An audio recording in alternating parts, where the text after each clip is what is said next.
Good morning मुलांनो. आपण केमिस्ट्रीचा जो पहिला लेसन आहे some basic concept of chemistry, याच्यामध्ये आपण इंट्रोडक्शन पाहिली. केमिस्ट्री हा जो सब्जेक्ट आहे, केमिस्ट्रीची डेफिनेशन पाहिली, केमिस्ट्रीच्या वेगवेगळ्या ब्रँचेस, शाखा पाहिल्या. आता मुलांनो नेक्स्ट पॉइंट मॅटर. आठवा आपण केमिस्ट्रीच्या डेफिनेशन मध्ये काय पाहिलं. केमिस्ट्री द स्टडी ऑफ, केमिस्ट्रीमध्ये अभ्यास केला जातो. केमिस्ट्री रसायनशास्त्र. केमिस्ट्रीमध्ये कशाचा अभ्यास केला तो? Study of matter and it's physical and chemical properties. पदार्थांचा अभ्यास करायचा. परंतु पदार्थाच्या कशाचा अभ्यास करायचा? फिजिकल प्रॉपर्टी, भौतिक गुणधर्म. रासायनिक प्रॉपर्टी मुलांनो, केमिकल प्रॉपर्टीज, रासायनिक गुणधर्म. त्यासोबत पदार्थामध्ये बदल पण होत असतात बरं का मुलांना. कोणचे बदल? भौतिक बदल आणि रासायनिक बदल. Physical changes and the chemical changes, याचा सुद्धा अभ्यास मुलांना आपण केमिस्ट्रीमध्ये करत असतो. म्हणून केमिस्ट्रीमध्ये स्टडी ऑफ मॅटर, पदार्थांचा अभ्यास हा फार महत्वाचा आहे. मुलांनो हे जे पदार्थ आहेत, पदार्थ कोणाला म्हणायचं? एनिथिंग. पदार्थ म्हणजे काही असू शकतं. काही म्हणजे काय मुलांना?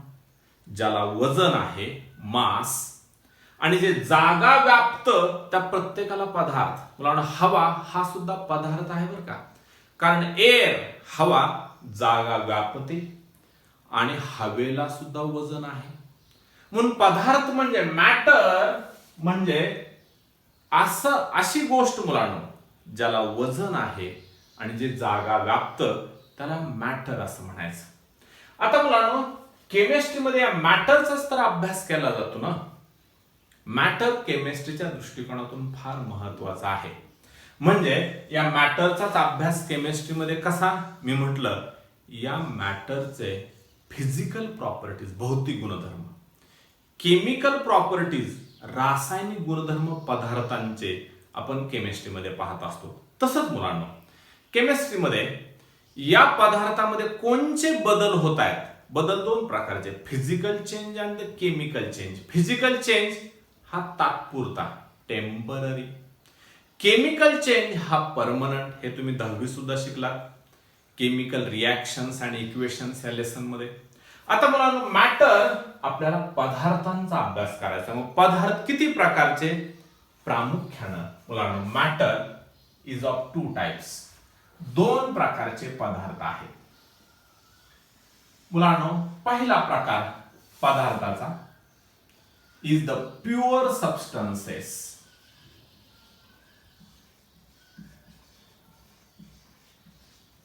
शुद्ध पदार्थ. आणि दुसरा अर्थ मग मिक्स झालेले, त्याला मिक्सचर्स असं म्हटलं जातं. पदार्थ एकूण 2 प्रकारचे मुलांनो. Pure substance. आता प्युअर सबस्टन्स कोणाला म्हणायचं? ज्याचं कंपोजिशन मुलांनो, ज्याची घटना असं तुम्ही म्हणा, ज्याचं कंपोजिशन फिक्स आहे, त्याच्यामध्ये बदल नाही.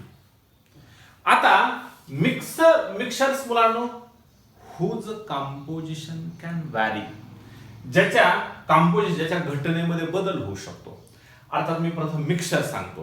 मुलांनो मिक्सचर हे 2 प्रकारचे, the homogeneous and the heterogeneous. Mixtures homogeneous and हेटरोजिनियस.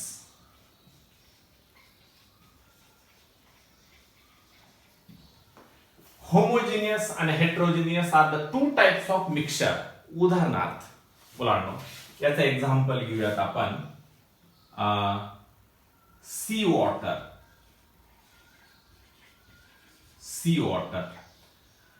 समुद्राचं पाणी हे एक मिक्सचर आहे. समुद्राच्या पाण्यामध्ये अनेक गोष्टी विरघळलेल्या आहेत ना मुलांनो. Sea water is a type of mixture. आता मुलांनो दुसरं उदाहरण घेऊ. Sand, heterogeneous. सँड वाळू प्लस शुगर आणि मुलांनो साखर. वाळूचे खडे घेतले आणि त्याच्यात साखर टाकली तुम्ही. साखरेचे सुद्धा खडेच आहेत, क्रिस्टल्स आहेत. आता वाळू आणि साखर हे मिक्सरच आहे ना. अरे मिक्सर म्हणजे काय?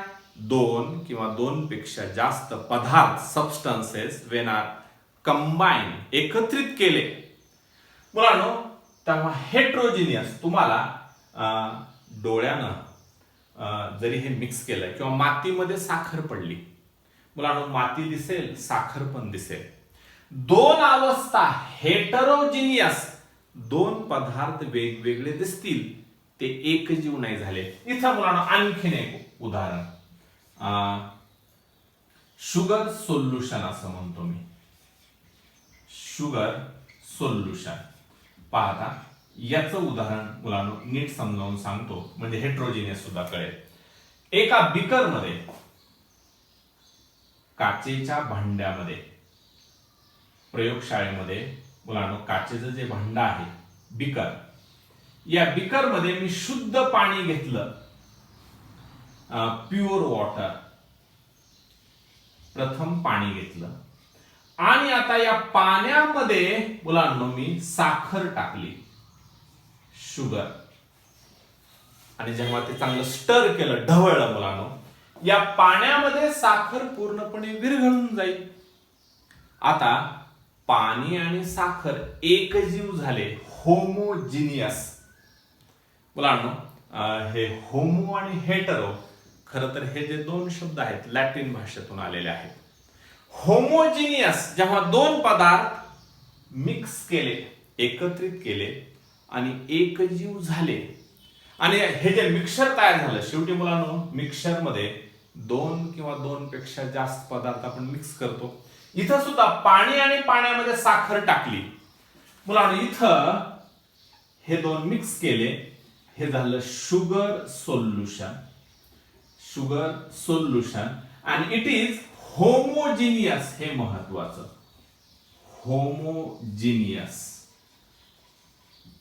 होमोजिनियस मुलांनो, होमोजिनियस म्हणजे पाणी आणि साखर एकत्र आले. आता या दोघांना एकमेकापासून अलग करणं सोपं नाही. It is very difficult to separate them. म्हणजे पाण्यामध्ये साखर मिक्स झाली, साखर आणि पाणी एकमेकापासून वेगळं करणं फार कठीण आहे.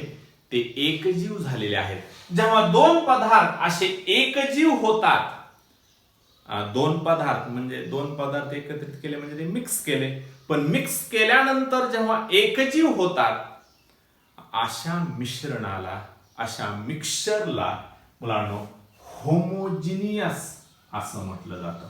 जसं मी सी वॉटर किंवा पाणी घेतलं, पाण्यामध्ये मीठ टाकलं आणि थोडंसं ढवळलं, स्टर केलं मुलांनो, मीठ पूर्णपणे विरघळून जाईल.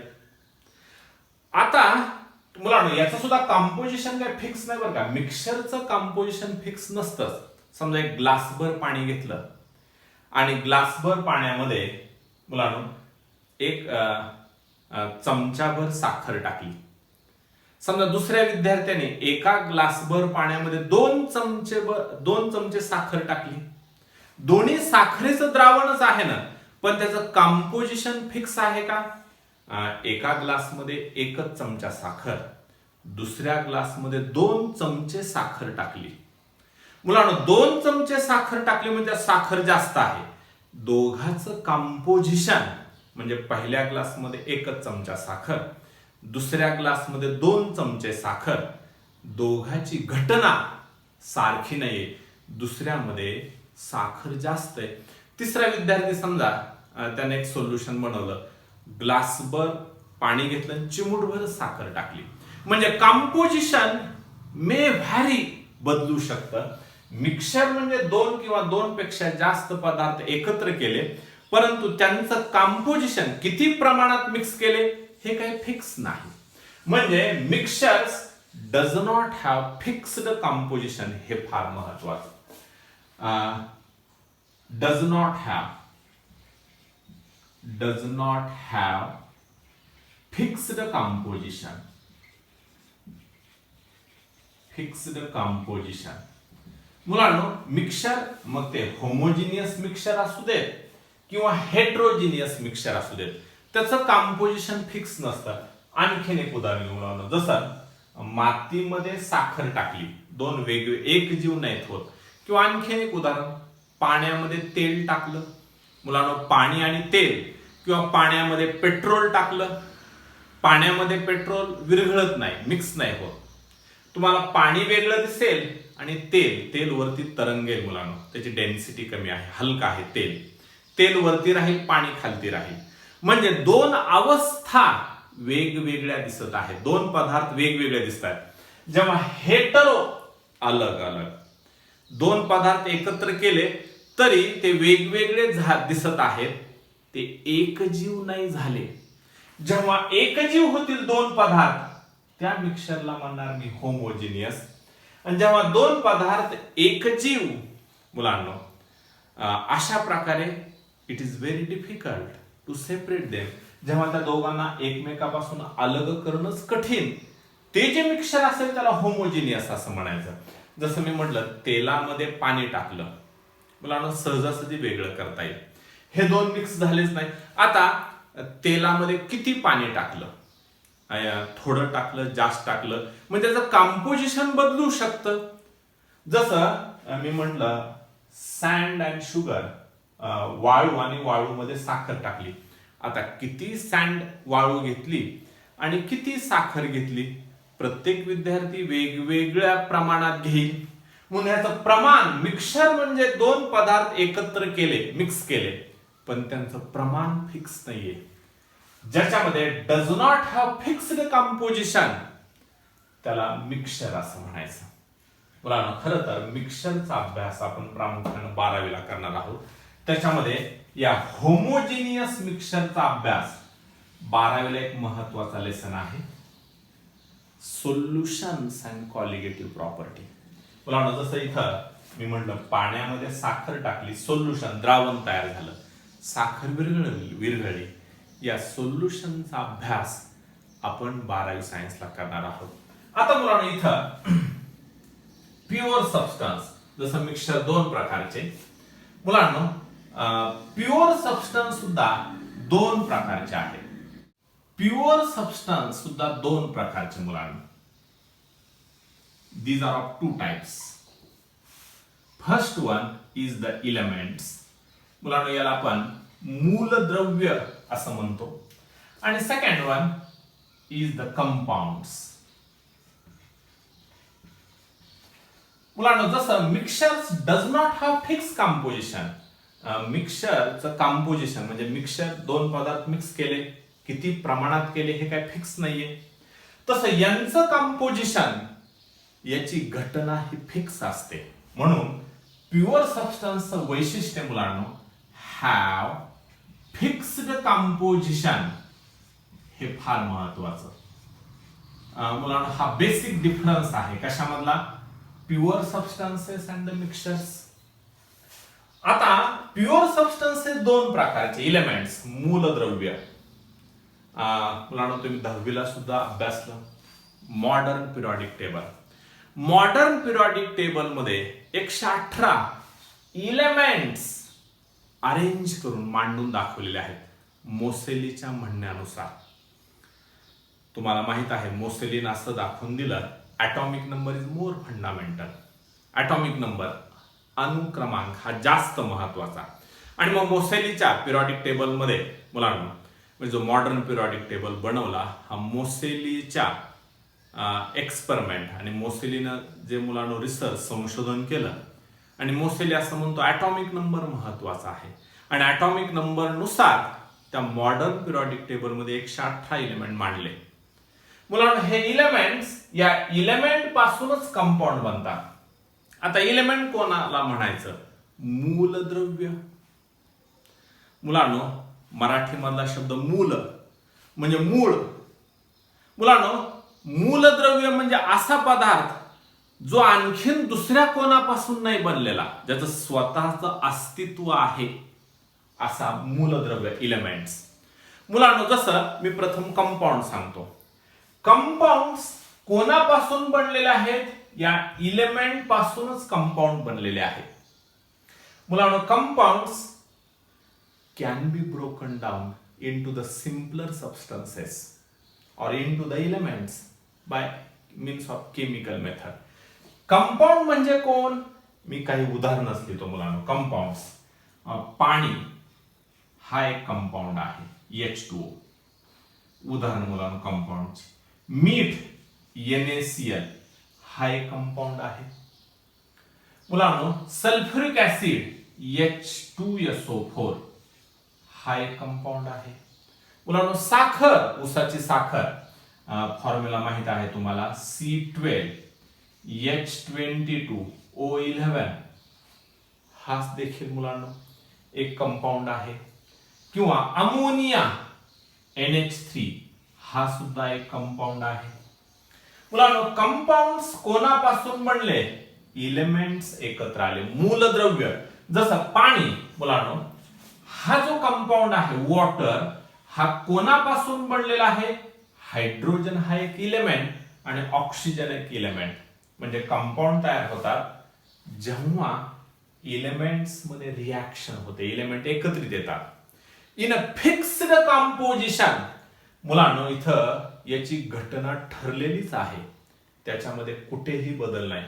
तुम्ही पृथ्वीवरती कुठे जरी गेला, कुठलंही पाणी घेतलं, एवढंच नव्हे, भारतीय शास्त्रज्ञांना चंद्रावरती सुद्धा पाणी आढळून आलं. मुलांनो तुम्ही चंद्रावरचं जरी पाणी आणलं, पाण्याचा एक मॉलिक्यूल घेतला H2O, एका मॉलिक्यूल मध्ये 2 हायड्रोजनचे ऍटम आणि 1 ऑक्सिजन, हे कंपोजिशन, ही घटना, पाणी जे बनलेलं आहे त्याच्या घटकांपासून, ही घटना फिक्स आहे मुलांना. जसं मिठामध्ये, जसं इथं हायड्रोजनचे 2 ऍटम आणि ऑक्सिजनचे, मिठामध्ये एकच ऍटम आहे, एक सोडियमचा ऍटम आणि एक क्लोरीनचा ऍटम.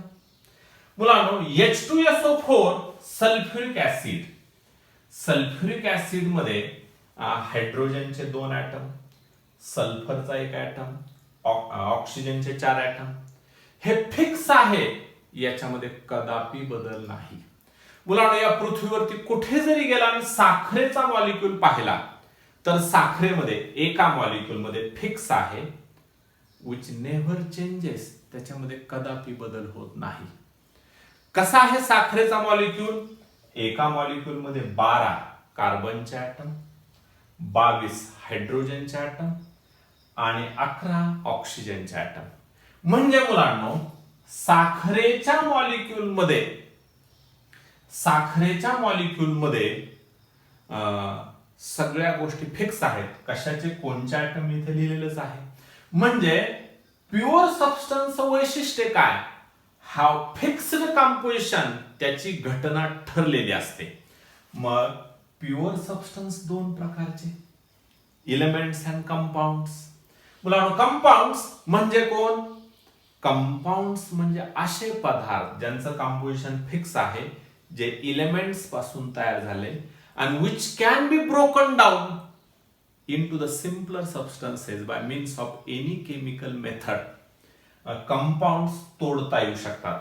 समजा पाण्याचा मॉलिक्यूल जर तोडला तर ऑक्सिजन मिळेल आणि हायड्रोजन. मुलांनो सध्या सुद्धा बरं का, आपल्याला क्लोरीन गॅस हवा असेल, तुम्हाला माहिती क्लोरीन गॅस अत्यंत चांगला डिसइन्फेक्टंट, जंतुनाशक आहे. आता सुद्धा अनेक महानगर, मुलांना पुण्यासारख्या मोठ्या शहरात, मुंबई सारख्या मोठ्या शहराला जे स्वच्छ पाणी पुरवलं जातं महानगरपालिकेकडून, मुलांनो हे इतक्या मोठ्या संख्येला पाणी स्वच्छ पुरवायचं, हे पाणी निर्जंतुकीकरण, डिसइन्फेक्शन त्या पाण्याचं करायचं. कसं? त्यातून क्लोरीन गॅस पास करायचा.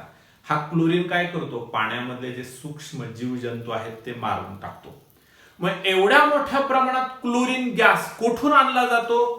मुलांनो समुद्रामध्ये मीठ प्रचंड आहे, हे मीठ आणायचं आणि या मिठाला डिकम्पोज, मीठ तोडायचं. याच्यातून काय होईल मुलांनो? मीठ जर तोडलं, हा सोडियम वेगळा होईल आणि क्लोरीन वेगळा होईल.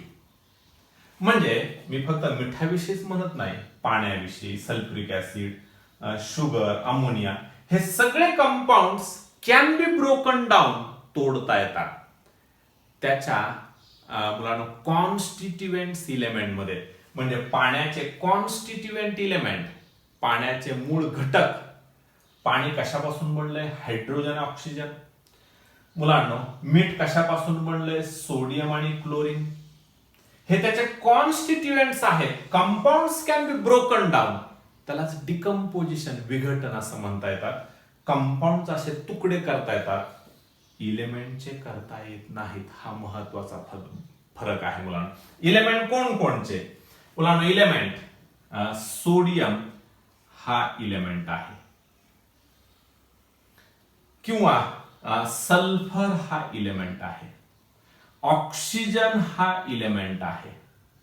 मुलांनो, आयर्न, लोखंड हा इलेमेंट आहे, गोल्ड, एयू हा इलेमेंट आहे, सिल्वर, चांदी हा इलेमेंट आहे. मुलांनो, इलेमेंट्स म्हणजे which cannot be broken down into the simpler substances. जसं कंपाऊंड तोडता येतात आणि त्याच्यापासून आणखीन साधे पदार्थ तयार होतात. जसं मीठ तोडलं, सोडियम मेटल मिळेल, क्लोरीन गॅस मिळेल. तसं इलेमेंट्स हे मूळ द्रव्य आहेत, ते आणखीन कोणापासून नाही बनलेले. तसे कंपाऊंड बनलेले आहेत बरं का. कंपाऊंड कोणापासून बनलेत मुलांनो? इलेमेंट पासून बनलेले आहेत. परंतु इलेमेंट आणखीन दुसऱ्या कोणापासून बनलेले आहेत का? नाही बनलेले. हे मूल द्रव्य आहेत. म्हणून इलेमेंट्स म्हणजे त्यांचं सुद्धा कंपोजिशन फिक्स आहे, त्या आणखीन कोणापासून बनलेले नाही. Which cannot be broken down into the simpler substances, जे आणखीन सिंपल सबस्टन्सेस मध्ये ज्यांचं मुलांना विघटन, डिकम्पोजिशन करता येऊ शकत नाही, त्यांना इलेमेंट्स असं म्हटलं. आता हे इलेमेंट्स मुलांनो 3 प्रकारचे आहेत. थोडं वेगळ्या पद्धतीने लिहितो. इलेमेंट्स तुम्ही 9वी पासून शिकत आलेला आहात. इलेमेंट 3 प्रकारचे. एक मेटल्स, दुसरा non metals and third one is the metalloids. हे 3 प्रकारचे इलेमेंट. जसं तुम्ही 10वी सुद्धा पिरियडिक टेबल मध्ये पाहिलं, मेटल मुलांना त्या पिरियडिक टेबल मध्ये सर्वात जास्त मेटलच तर आहे. आठवा S block, group first and second सगळे मेटल. उदाहरणार्थ मेटल जसं मी आता म्हटलं, सोडियम हा मेटल, मॅग्नेशियम हा मेटल, आयर्न लोखंड हा मेटल, सगळे धातू. गोल्ड, एयू, सिल्वर चांदी, मँगॅनीज, कॉपर हे सगळे मेटल. मेटल आता कोणाला म्हणतात तुम्हाला माहित आहे. Which are good conductors of heat and electricity, ज्याच्यातून चांगल्या प्रकारे करंट वाहू शकतो, उष्णता वाहू शकते, ज्याला लस्टरस, ज्याला चकाकी आहे. पहा चांदीला किती चकाकी आहे, सोन्याला आहे, मुलांना लोखंडाला सुद्धा चकाकी आहे बरं का. फक्त लोखंडाचा पृष्ठभाग चांगला घासावा लागतो, कारण त्याच्यावर रस्टिंग, गंज चढलेला असतो. म्हणजे मेटल ज्यांच्यातून करंट वाहतो, ज्यांच्यातून उष्णता वाहते, ज्याच्या पृष्ठभाग हा लस्टरस चकाकी आहे. एवढंच नव्हे मुलांनो, विच आर मॅलिएबल अँड डक्टाईल. मॅलिएबल धातूच्या तारा बनवता येतात, डक्टाईल म्हणजे ठोकून पत्रे बनवता येतात. हे मेटलचे गुणधर्म तुम्हाला माहित आहेत. मुलांनो नॉन